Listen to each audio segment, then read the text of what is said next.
get back to the balance of capitalism and socialism. Norway, Sweden, and Finland have a rather balanced economy. It is not perfect, but it is something like 60% capitalist and 40% socialist. And that is why they are relatively balanced countries, with no great riches and no great poverty. No, you don't. You go to Sweden or Norway or Finland, you don't find poor. You don't find rich either.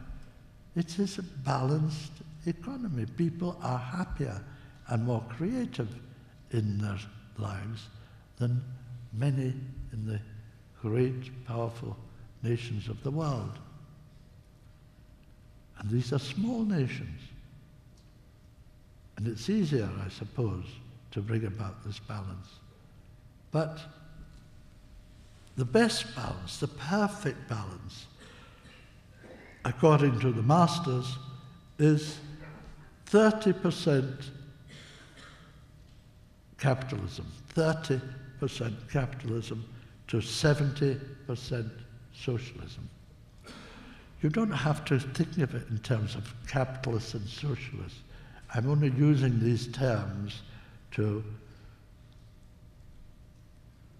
you know what, in this country, what capitalism is. You know that. You experience it daily, hourly, moment to moment.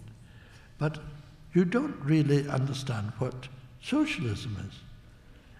Mr. Obama is called a socialist by his opposition. But it's nothing to do with socialism. It's not socialism. It is just money directed into social directions, which are normal and useful and sane. And it would be a sane thing to do. It would be a sane thing to do today to pour money into the economy in terms of maintaining the jobs for people and maintaining their houses, to keep them in the houses in which they've lived perhaps for 30 years. You know, it would be sane and socially advisable to do it, instead of which they simply maintain the banks. And that breeds tremendous resentment. You have millions of people today living in their cars, in the back of their cars. You have millions of people who had a car and don't have a car anymore to live in. They're staying with family, with friends, and acquaintances, living in terrible conditions. And this is America. This is one of the richest countries in the world. It is thought. But who actually owns America? China? Japan?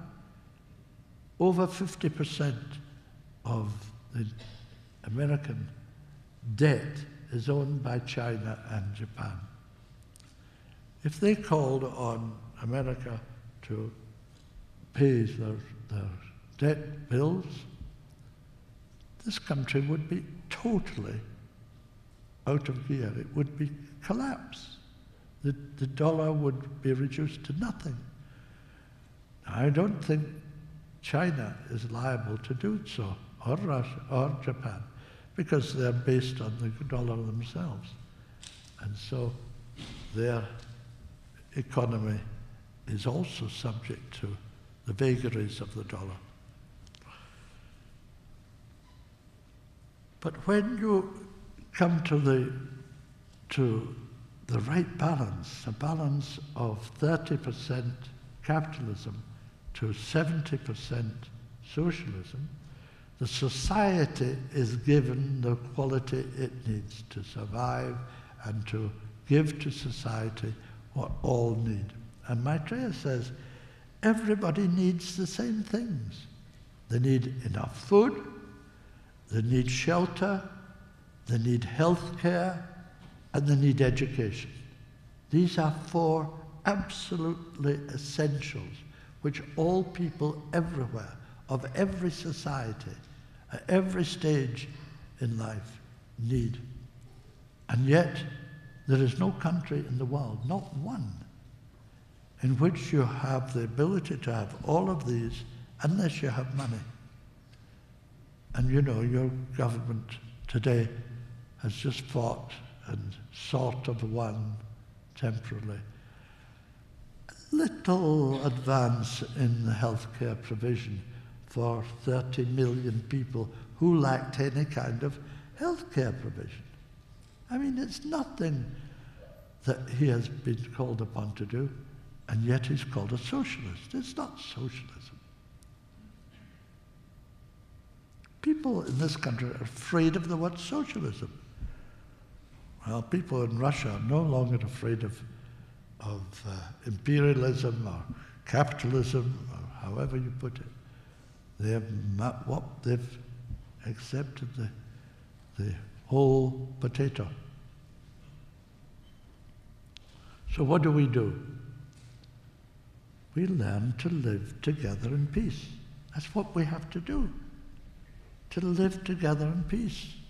To redistribute the resources of the world more equitably around the world. So that no one is poor. So no one is insanely rich. You don't have to. You can't take it with you, as a wise man said one time.